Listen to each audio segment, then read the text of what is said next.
I was going to ask you just one quick question. Is say we're looking at. I know you're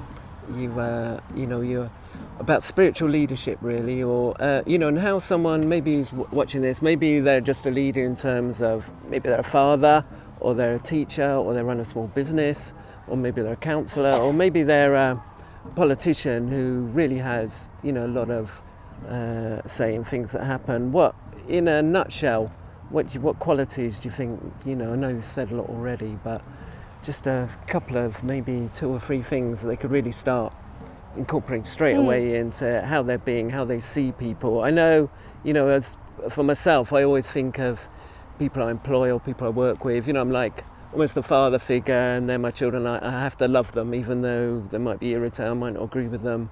I have to love them and look after them, and when things go wrong, then I'm there for them as well. But I don't know if you've got anything. So to add to in that. our culture, we're taught, that the elders that we have are invited to be elders because they exhibit a range of qualities, and they might do that over time. So the main one is humility, to be able to deal with your ego. Because with humility, you can actually take care of everything and everyone, because you're not just thinking about yourself. So it is really admired when somebody is humble. And so we think of sacred leaders like Nelson Mandela, the Dalai Lama, Martin Luther King, all those people, that Mahatma Gandhi, Mother Teresa, people who've made a difference to the world.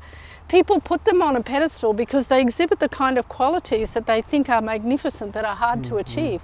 But every single human being, if you're taught from an early age that humility is to be expected of you, then you begin to practice it.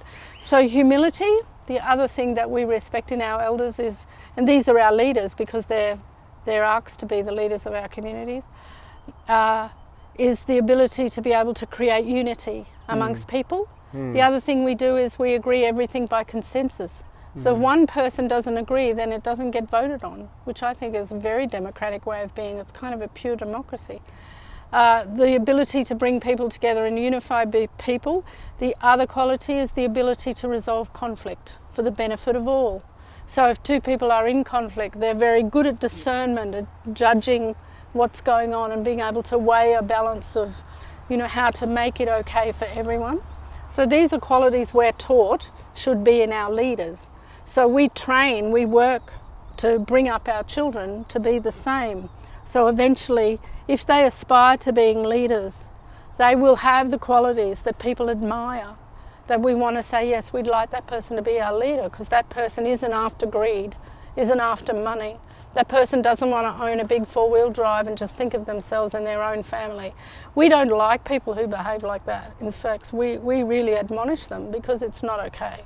So not only is being able to be humble and deal with your own ego a very deeply spiritual, psychological thing, but it's a very attractive thing for people, because then you're able to be unconditionally loving.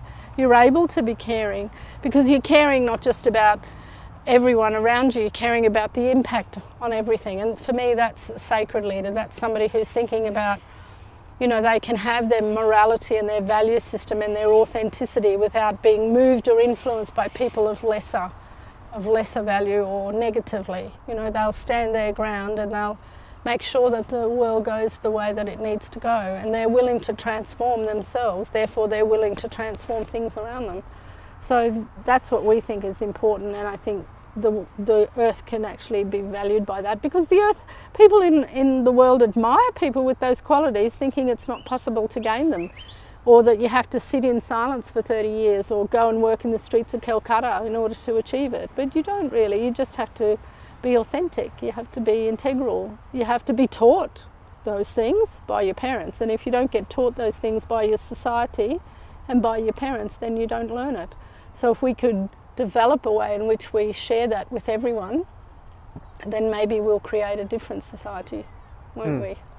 Definitely, and I think from Yes. what you're saying, it's not like we say, as you say, we hold people on a pedestal, isn't it? Mahatma Gandhi, we think, oh, they did so much. But like you're saying, it's just actually a very simple formula. It's not complicated, is it? It's not like even, we might think to be a good leader, we have to have a university degree, or we have to be a lawyer, or we have to have years of experience. But really, what you said, there's half a dozen principles there that we all actually know, and we all know that's valuable. And I suppose it's a thing of something close and yet so far, isn't it, in a way? Yes, we can all learn to practice these things. It's not hard. I've transformed myself from the things that I learned. You know, not only do Aboriginal people have to live in two worlds, but we have to learn how to put the white world, the dominant world, as a lesser part of ourselves and not practice from that way. So in a way we have to decolonise ourselves. And I've spent my entire adult life choosing not to work from that way, to use the education system because it was necessary for various things, but to actually have a system by which I live, which is based on my ancient culture.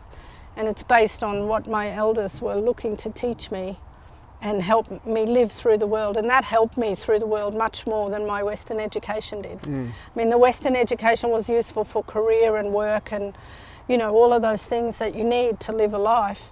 But the value system is what's really important. I didn't find a value system in Western culture that I liked. All I found in Catholicism, where I went to school and was educated, was hypocrisy.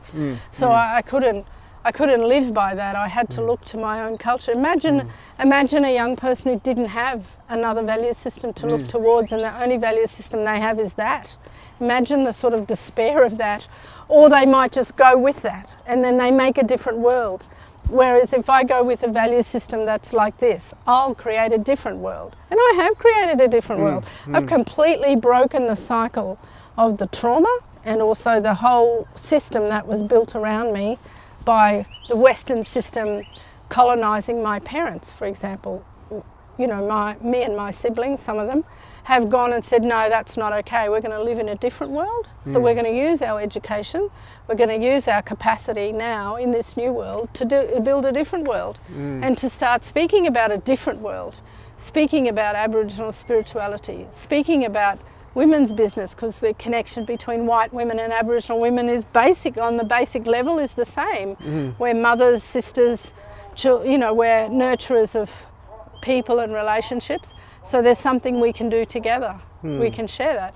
So I think it's absolutely possible that we can transform the world by sharing these ways of being.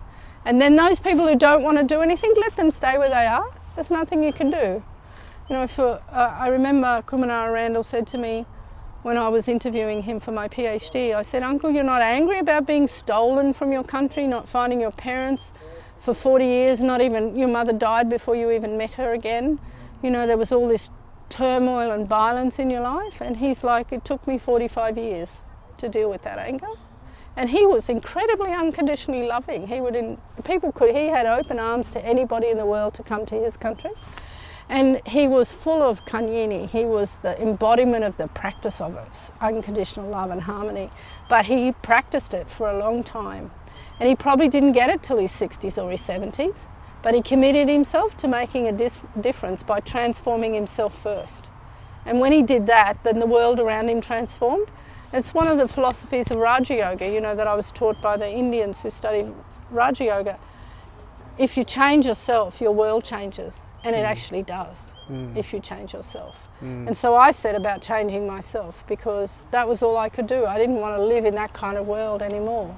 The white world wasn't that attractive except for the education and the income from working. The rest of it was like, what are they? They don't seem to care about the earth. They don't seem to care about relationships. They have very dysfunctional relationships. Look what parents do to their children. Because in the early days I worked in therapy and addiction and abuse and violence. And I saw it all around me. You know, I trained in America in clinics where there were rich people and Native Americans, poor people, living in clinics for addiction and abuse, dealing with their own addictions and violence. And it was all around in this very wealthy Los Angeles place, you know. And I was like, God, look at that. You can understand it being in our culture, but look at these people with everything. And they're behaving that way towards their children. And so there was this systemic generational violence, and I thought that's what's been heaped on us. But we can break that. We don't have to be like that because we have a value system that teaches us something completely different. And as a result of sharing that, I think it makes a difference to people's lives. Like just about everybody that comes to our workshops, like they can take something away, and for years they continue talking about how it made a difference. And it's a simple thing like practice the law of Kanyini, practice the 3 laws of respect, practice unconditional love. Just try it. Try it for once and see what difference it makes. If it makes a difference, keep doing it.